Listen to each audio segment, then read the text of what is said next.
Guys, ganito po ba kayo magluto ng diles? Ito ang diles. Mainit na yung ating kawali. Siyempre, gawin natin ang diles.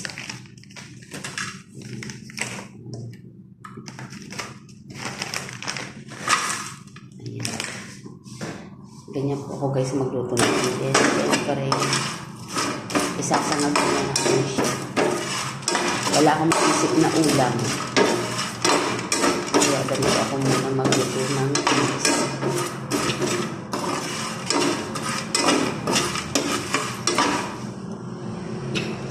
Isangag lang po natin siya. Madali na yan maluto.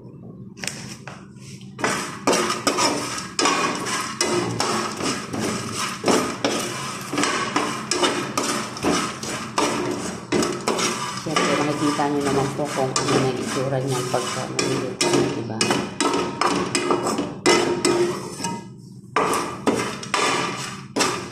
Halo-haloin lang po natin siya hanggang sa medyo lumutong yung kanyang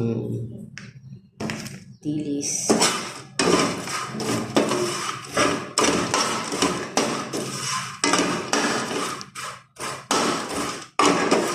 Makikita mo naman po yan guys pag mapula-pula na.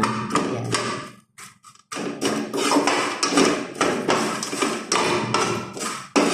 Siguro mga 10 minutes mo siyang halo-haloin. Para hindi siya para luto. Ano to guys? Tawag dito. Pag ganito po ang luto nyo, malutong siya. Kanya-kanya naman tayo naluluto. Yung iba kasi inuuna yung mantika. Ako hindi. Ganito yung ginagawa. Yan. Ngayon, medyo luto-luto na siya. Siyempre, pag medyo luto-luto na,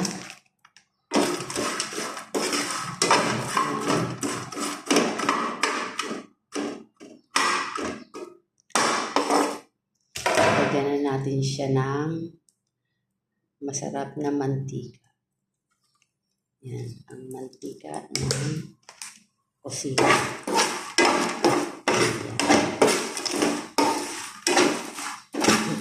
Ayan guys, luto na to. Ganyan lang po yan. Siya po ay crunchy. Aray ko mainit. Aray. Mainit. Okay, comments na po kayo at yan po kayo babalikan. Thank you for watching. Bye. Luto na to guys. Sige na ka magluto. Yan.